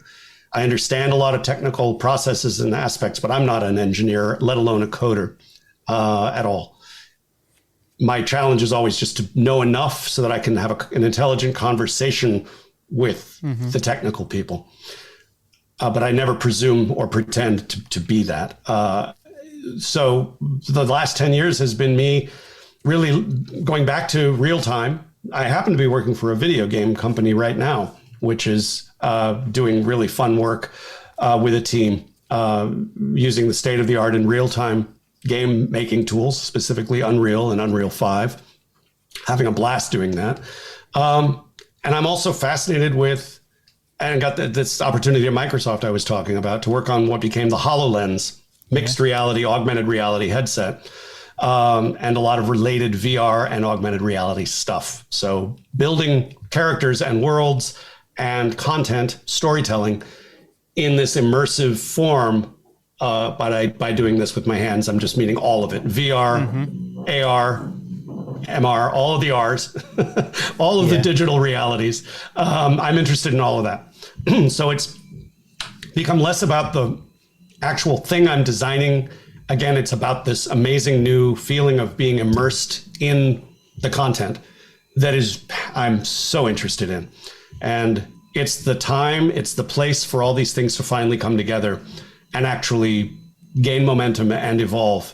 VR, as we know well, has had so many false starts, promising starts that were too expensive and just wasn't ready. And my time at Microsoft was this amazing gift of technology, vast sums of money from the company, able to fund it, and this amazing think tank of people coming together that I got a chance to be small part of, designing experiences, inventing a whole new spatial interaction and storytelling paradigm, to use a lot of fancy words. It's like a whole new form of storytelling has been gestating and is being now born over this decade, and I find it extremely exciting.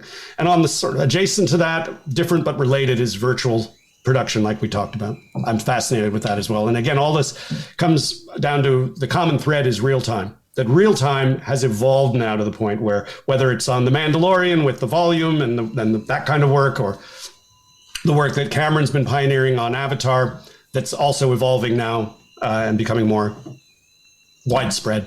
Virtual production tools are also super exciting to me. But to me, they all have real time in common. And the maturity of those tools is finally able to give us this thing we've always called convergence. And convergence is this big word that everyone has thrown around. Film meets games, meets this, meets that. Now I think we've got it. It's happening now in a very meaningful way. So that's what I'm passionate about now.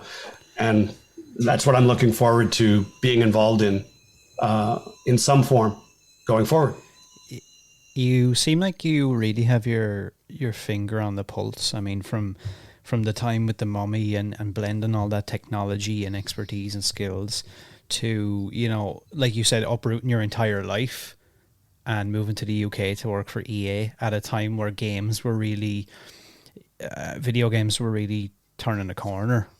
And then to go from that then, like you said, to something like Microsoft and into this this next level of experience.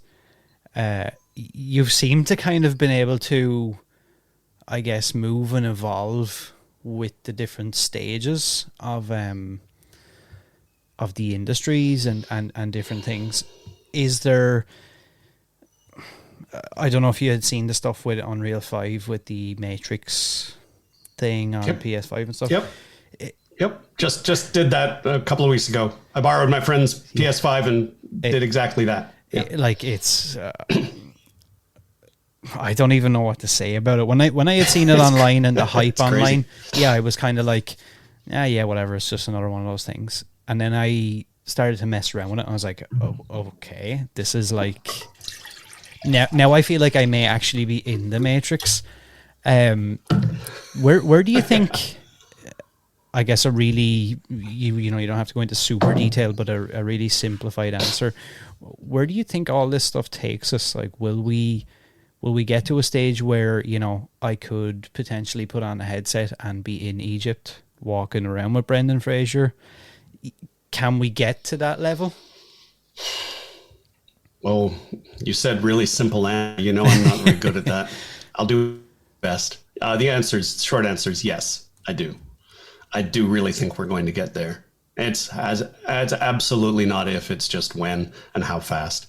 And not to, I'm as someone who's spent a lot of time making sort of future vision videos of things that will happen someday, and being accused, not directly, but having a whole chorus of naysayers or skeptics rightly say, that's BS. You know, of course it's BS. It's a vision of the future. But then when we actually did our version of it with the HoloLens and released it and shipped it, people saying, that's BS. That's got to be fake. That's got to be a vision video you just made. Aspirational video. Yeah. And the fact is, it was real. It wasn't fake. We did the vision videos, and we did. The point is, I'm familiar enough with the promise, with over-promising, with the idea of over-promising and then ultimately falling short. And that dance you have to do between casting your net really wide into the future, casting your fishing line, if you will, better metaphor, and really sort of trying to hook something that's way off in the future, and being bold enough to say, I'm kind of making a promise that we can get to that. But then knowing that along the way, you're going to deliver some things that don't really fully do that yet. But you got to keep the hope alive, right? You got to keep preaching and keep demonstrating forward momentum. That's a challenge for people trying to present this new technology. Now it's the metaverse, similar thing. Digital humans, real time versus, in film pre-rendered, but all of it's kind of moving in a similar direction. So I absolutely believe that we will get there. But I'm also very wary of everyone getting prematurely excited that the metaverse is just around the corner. A version of something resembling parts of the metaverse is here already and has been, and we'll just see more of it. Yeah. But the big companies' versions of metaverse, as well as the smaller and mid-size indie versions of it, the renegade, non-corporate, if you will, versions of what the metaverse will be, are all evolving now. And of course, it's our collective mad dash to always define everything right away. Yeah. As a way of laying claim to it. and making a piece of it our own. I'm going to define it and I'm going to say what it's going to be and I'm going to make it like this. The reality is we're all casting about still, which I find very exciting. And there's going to be a lot of hyperbole and exaggerated talk along the way. And so I say to everybody, as I try to remind myself, put on your filters and separate the hype and the hyperbole from the really exciting real stuff that is happening. Because there's no shortage of really juicy, exciting stuff happening. Yeah. But it isn't all going to come together into this, Ready Player One vision anytime immediate. Yes. Yeah. We are, however, getting closer. I don't know if you're familiar with the TV show Black Mirror, but are we I guess it is how we're heading, which was always going to be the case. It's just, I think, just evolution. But are we potentially in danger with these things? Can these things turn sour? Yes. Can we make the world a crazy place? Yes. I tried to stay away from the part of your question, which was how I feel about it. It's a really weird place to be. The answer to that question puts me in this very strange spot of both being a practitioner and passionate about it, and also being scared shitless of of all that could go wrong. And that's the scary thing about being on the edge of something and working on the edge of something that's truly new and has already shown itself to be very dangerous in the wrong hands. And you could say that about so many things. Oh, yeah. Yeah. You could say that about video games. You could say that about the internet. You could say that, it's like, it's not a new thing to have that perspective about a big evolutionary step in technology, in our culture, in media. Mm-hmm. And it's a repeating pattern. So there's nothing novel about saying it, but it's really, really true now. And it's very true for me. And as I look at the industry that has so many things about it that I'm fascinated by and feel curious and motivated to want to play in and help advance and help make better, I'm also scared to death of what I might be even inadvertently helping to grow, and I haven't reconciled this yet. Mm-hmm. I just know that if anything, what's the alternative? Don't get involved at all. Let it happen on its own. Yeah. Well, there's always going to be forces of good and forces of evil and working at opposition to each other in any one of these media environments. And this is no different. Mm-hmm. So I am telling myself now that I'm justified in being involved because I'm going to fight on the side of good. I'm going to try and make the metaverse or whatever it's going to be, our digital entertainment environments in the form of video games or whatever other medium they are. I'm going to try and make them better. I'm going to try and make them look nicer. I'm going to try and make them feel better and make people happier. And just by doing that, I can be a part of the side of good and hopefully offset the crass, naked greed and all the other forces that we don't need to list that can take over a platform as powerful as this is and will be. So I think I'm trying to dress it up anyway. It's what I'm telling myself. No, but I think I definitely think you're right there in the sense that I think sometimes with ideas like this, with the recent announcement of the whole metaverse thing, I think people forget that we have been in this position so many times, even in recent memory, with so many different things, that it's I think easy to look at this like, I saw that episode of Black Mirror. They're not going to do that to me, or I don't want to be living in that world. And it's like anything that we have in modern times could have had the potential. And to some degrees, something like social media, there's a lot of great things about social media, but there's also a lot of people who suffer at the hands of social media and different things like that. And I think that's just, it's something I think a lot of people were jumping on that, like, it's too dangerous, or it's this, or it's that. And it's like you said, I mean, it's an evolutionary step. And I think it is. It's where we need to go. It feels inevitable. I personally, in my life, don't want any of this stuff to replace real reality. Yeah. I love all of these digital realities for their artistic and experiential potential and their empathetic potential to walk in another's shoes, to experience compassion and humanity and enjoyment and delight and sobering, get educated in a very sobering way, in a way that in a way that touches you deeply. I think immersive media and storytelling, journalism and all of it has the potential to do all of these things. Training and practical stuff for industries. Yeah, that's evolutionary. It just, we need to go forward with the same set of ethics as authors and creators and artists and writers that we have been pressed upon to discover and hold on to and practice with the internet. We see the power of the internet to amplify all of it, good and bad. Yeah. And that is going to be just more the case in this extension of the internet into the metaverse.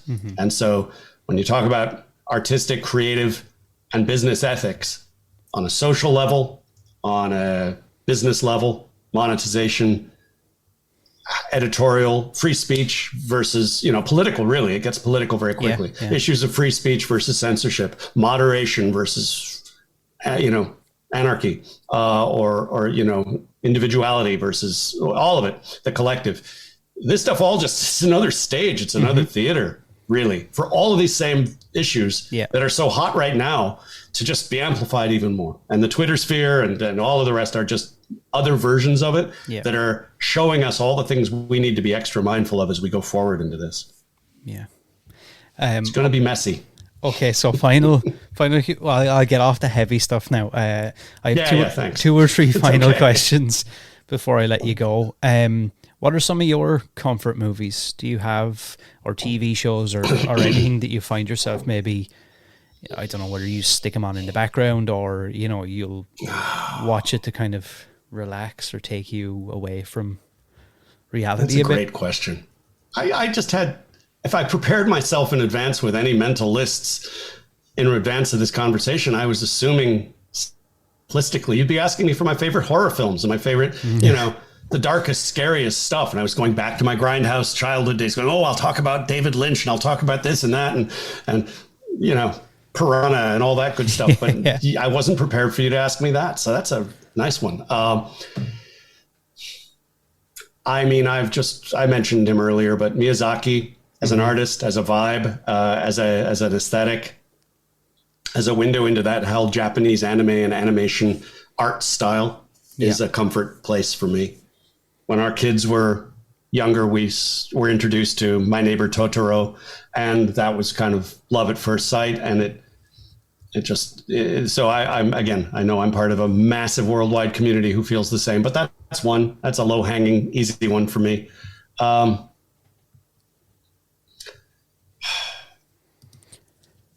There are so many I'm overwhelmed with now, not being able to pick and choose. But I have to say, I think that I'd probably be looking back a bit to some of these comfort things. I mean, I really try to keep up with a bunch of current. I watch as many streaming services as I possibly can. There's so much media and so much good content now that it's hard. There's so much that I have to miss. Yeah, that I certainly couldn't pick any of the most recent things that I can think of that would be relevant. Sorry, I'm coming up really dry. So I've only given you Miyazaki and Totoro so far. There's a lot more. Yeah, I would imagine. And I'll think of it after, I'm sure. As soon as we hang up, we go, that's the one. I'll email you. Is there, if you've had a particularly long day or a long week at work or whatever it might be, is there anything else that you do to kind of, take a step back from work? Is there something, I don't want to call it self-care, but... Yeah, absolutely. That's a really good, that back there, I play guitar. I was gonna ask.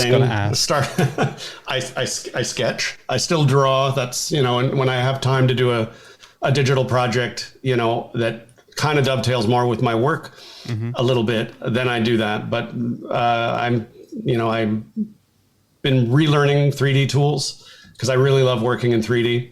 And so I've slowly, in spare time here and there, been relearning. I'm a Blender guy now. The 3D tools I used way back when I was at ILM and other eras before then are all extinct. They were really early generation desktop 3D tools, and they've kind of gone away. So Blender has now become my go-to that I'm really loving playing in as a 3D tool. But for me, pencil and paper and just drawing and music. I'm a folky, strummy kind of singer song kind of musician, and don't do anything publicly. It's just for me and my two sons who also play, and my family who will indulge sometimes with some friends who I jam with. But that's pretty much it. Nonetheless, the other side of creativity and songwriting in the last few years has been a thing that I never did before. I would play songs and cover them, but I never wrote my own songs. And as you can probably tell, I love words and talking and language and writing. And this was a great new place for me to have a creative outlet that had nothing to do with all the things that I've associated, which are all drawing and art. And it's been really nice to have something totally different to do. And, otherwise I'm a big fan of hiking and walking outdoors and nature and big, beautiful nature I love. So I'm not a sports guy, but the importance of having this full, rich life kind of ties back to some of what you talked about before in terms of a whole life practice that keeps you going as a happy artist through your career. That's one of them to add to that list is, in addition to being open to pursuing new professional interests through your whole life and not to get stuck in one thing. It's just right next to that goes, don't just only do your art thing only. It's like have some other outlets, other creative things to feed you, to give you some life experience. That's why I was really happy when you said at the very start of the conversation about being, a kind of more of a generalist. You never tried to pigeonhole yourself into a certain style or a certain type of work, and I find that a lot with creative people. They're kind of willing to throw themselves into other things. And like you said, I think for the everyday person, they would probably say, whoa, wait a second now. So you do your work, you learn guitar, you sing, you kind of do that stuff, you sketch, you are relearning 3D tools, you're doing this, you're doing that. It seems like a lot, but I think what you're saying is it's good to take yourself away from that situation. It's really important. And I just a little reality check. I know when I list things, when any of us lists things, it ends up sounding like an online profile boast thing very quickly. And I know I don't mean to sound that way, but it can be. So just a reality check. It is really hard to find time to fit those things in. Yeah. But I make the effort, and some days and some months are better than others, and I'll go a long ways my calluses on my fingers have gotten all soft because I've been away from, my other love back there, the guitar. And I'm rustier with the pencil than I would ever like to think I am. But I do try to do some and just not let it atrophy and die on the vine, because those things mean a lot to me. Yeah. And so making some effort to just a little bit, I've gotten much better about giving myself permission to not always be full steam momentum on everything, or why do it at all. That was something I was going to ask. Every little bit helps. A little is better than none. Yeah, that was something I was going to ask before I ask my final question. How do you, I guess, not beat yourself up? If you've missed, say, a month or two on guitar and you haven't really been, you've wanted to, but work and life and commitments and things take over. How do you stop yourself from beating yourself up? I find even myself, I've got all these different things that I'm interested in, and I try and dive into, and I try and self-teach certain things, and I want to know more about this, and I want to do that. And then sometimes, one particular thing might take over, and I kind of neglect, for want of a better word, another aspect. Yeah. And then I kind of started beating myself up. I'm like, I said I was going to read a book a month. I haven't done it now. I've missed a month. Yeah. Oh, no. Yeah, totally. Yeah, I do that too. I think it's fairly universal. Yeah. I beat myself up all the time.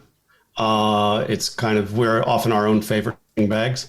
It's part of human nature. It doesn't afflict everybody, but it afflicts a lot of us. Yep. And whipping post, whatever you want to call us, it's all of the above on any given day. It's a roller coaster ride. You got your high moments and your low moments. These are just inevitabilities. And the way I stop is I just stop. Just fucking stop beating myself up. And when I get to that stage, what provokes me to stop is the recognition that I'm doing it. So getting outside yourself enough to say, damn, why am I feeling so miserable? Why do I have this angsty knot in my stomach? I've located it. It's around this. I feel like I miss my guitar. I miss me. Why can't I? Whatever it is, whatever the thing is. I've been crap about exercise. I've really got to do this. There's a productive part of that voice. There's a productive version of that voice that's a motivator. And then there's this abusive, masochistic line that voice slips right over. The poking, jeering, self, demolishing kind of voice. And that's what you got to stop, because that paralyzes you. So you just, at that moment, realize that, so it's listening to the voice, recognizing it, and learning to intervene and interrupt it and forgive yourself. Sounds really, really tidy and perfect, but it is ultimately, you got to forgive yourself, because you can't go back. So you're just whipping yourself for all the things that are in the past that you did or didn't do. And what you have now is now and forward. So what are you going to do is the question. Now that's what I remind myself of. Okay, that's all well and good. I was crap at that. I didn't do this. I broke my own promise to myself or others. Now what am I going to do? And that's really, there is no way around that. You and the present moment and you and what's next is what you have. So you start, and that's where you then remind yourself, but I don't have enough time to do it perfectly.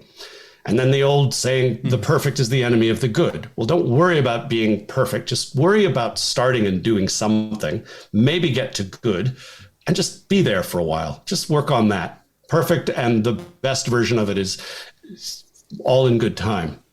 Don't hold yourself to that. And that comes down to overpromising. So you talked about, I made this pledge at New Year's that I was going to do this or that 5 times a week and reach this goal by February. Well, guess what? Life happened in the meantime. Yeah. Maybe you just made it this far. But this is true for exercise. It's for fitness, for people trying to lose weight or get healthier. My wife and I have started using one of these kind of motivational workout things, which I've never used before, out of Australia, a really nice couple that does this. And they're very sincere in their profession. It's one of their big things is about forgiving yourself and being happy with incremental. It's not about being perfect. It's about showing up and doing some. Just give yourself a pat on the back for doing that. And then do that again. And do it again. And whether that's practice, whatever, jujitsu or whatever it is, it comes down to self-discipline and self-motivation. And then forgiving yourself for not being the best possible version every day of that thing.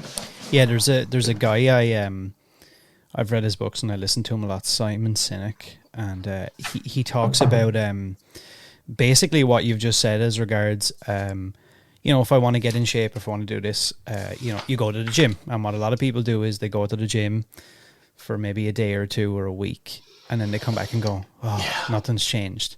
And he was like, no, it's that 45 minutes, 5 days a week, over X amount of months, over X amount of years. He's like, at no point can I pinpoint and tell you this is when you'll be in shape, this is when you'll have muscles, this is when you'll have abs, this is when you'll have this.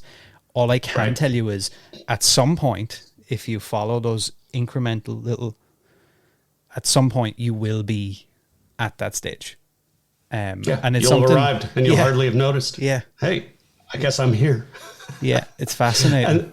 And another platitude, another really obvious thing worth saying is that arriving and achieving, attaining, these are all very aspirational words and ideas that assume that you get to a place and that you've reached it and you've top of Everest. I'm here. Now what do it's not about this finite point. This all circles back to the earlier career thing we talked about again. It's like you're always on a continuum. If you're lucky enough to have a long and healthy life, you are on a continuum, and you have, you don't think of any of these things as arriving and stopping. You're always going to feel that you've got more. When you get to that place with the abs and the pecs and the thing and whatever, you're still going to have another level. You'll have achieved a lot, and you should absolutely take stock and feel proud. But then there's going to be another thing, hopefully, that you're passionate about achieving, and you're going to feel that all over again. Imposter syndrome, daunted by the challenge. Shit, oh God, I didn't get off to the start I hoped. When am I going to do this next level thing? So it starts all over again. It's part of being. And that's, I guess, if there's some piece of advice to distill out of that, be willing to just accept that that's part of being, and you're not wrong or flawed for feeling it. And you can feel it at any step along the way. And you don't stop feeling it, and it's okay. It's a motivator. I love that. Okay, so final question before I let you go. I really appreciate all the time that you've given me today. It's been a long pleasure. For anybody who is listening, whatever platform you're listening to the show on, all the links to Alex's work will be down below. So make sure and check that out and support him. Final question. I normally ask people why horror and what does it mean to you? I guess I don't really even know how to phrase this word for you now, because you've kind of pivoted so many times. Why design? Why forward thinking? Why the future? I guess in a way. What does it mean to you? In that sense, like to constantly be kind of striving for, the next thing and to make things better and more. I think it's very easy to get settled in your, I'm quite sure that you could have just had your career and continued to do movies, and you could have had a nice career and just retired and it would have been fine. What is it about striving for better, for more, for that next level of achievement, not just for yourself, but it seems like you're actually really excited. It's kind of a selfless thing in a way. You're actually excited to just contribute towards this thing. Yeah. That part, so that's interesting. That selfless thing, my first instinct is no. It's more selfish than selfless. But it's interesting that I have become more concerned and interested in how the thing is received, sort of and that had to do with software and product and making things for customers as opposed to simply making things for an audience, which is no small thing. Yeah. Making a part of you crafting, contributing to a thing that the audience is going to enjoy. That was my assumed life path. And I'd be lucky if I got any chance to do any part of that.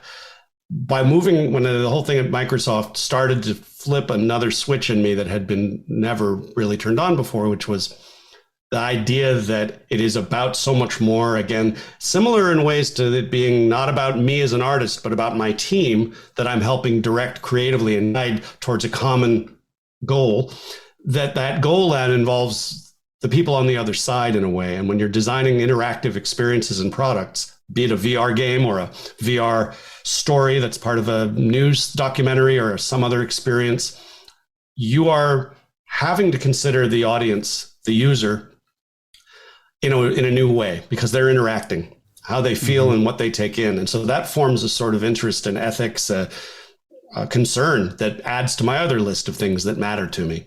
That becomes one of my passions, that I want to think about what they're experiencing in a way. I don't know if that makes sense. So that's a part of the answer. I've led myself off on a tangent and a rabbit hole. Please. I think I can trace my way back to the core of your question. The one word to boil it all down, the TLDR version, curiosity, actually 2 words, curiosity plus restlessness has been the thing that's kept me going. I feel like it's not that I'm bored easily, but I guess I have discovered that at various chapters, there's a limit to how many times, again, I personally can do the same thing over and over without an injection of something new. And I'm just very aware that the state of the art in all of these mediums is advancing so much in every different, all these directions we've talked about and more. If something seems interesting enough and feels like a fit for what I like and what I bring, then I will leap to that. I'll try to leap to that other passing ship. Yes. But I wouldn't do it idly. I do it pretty carefully considered, but it does take a big leap at some point. Hope that you don't fall into the icy waters below and you make it to the other ship and can sustain and go for a while on that. That's the thing, a combination of restlessness and curiosity. Curiosity, I love that. That's something I can kind of attest to in a way, obviously not to the same high level, but just being really curious about so many different things and actually being willing to attempt them or put my hand in and kind of see or give it a go, or and that's something I think people should definitely do more of, regardless of what it is, whether it's, you know, trying to play guitar, trying to learn a new skill, read a book, whatever it might be. Like I said before, I really, really, really do appreciate you taking all the time. It's been an incredible conversation. I think a lot of people will benefit from a lot of what you've said today. And I hope we can do it again soon. It's great. Thanks for having me. I really enjoyed this conversation. And I will say that I was prepared to enjoy it very much. And yet this has gone in a whole other direction than I predicted. We've talked very little about horror as a genre, as a medium. It's funny. I thought I'd be milking any monster or creature or horrific related, career related story and bringing that up. And that's what you and your audience would be most interested in. It's funny because I've had so many people over the last while say that about me, that they've actually preferred to hear from the people and the more real version, you know, rather than just being like, oh, what's your favorite scary movie?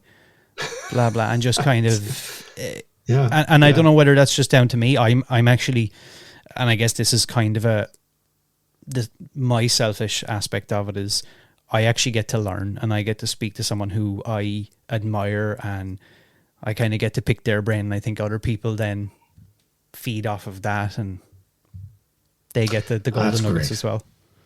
Well, we talked about curiosity. It shows that you have curiosity beyond your area of central focus, and, you know, the banner on the name of this podcast. It goes, that is the core, but there's so much more around it. And so I'm really happy and appreciative that that's been your interest, and that the conversation's gotten to go in all these other directions. Yeah, it's been great. Really nice. I enjoyed it very much. I hope your listeners do as well. Thanks, Alex. All right. Take care. Bye, Aran. Evil wears many masks, but pure horror wears only one. Support First Class Horror on Patreon for as little as $1. Can't get enough of the horror? Carve yourself a deal from official merchandise, only on Teespring. Join us on all social media at First Class Horror. We have such sights to show you.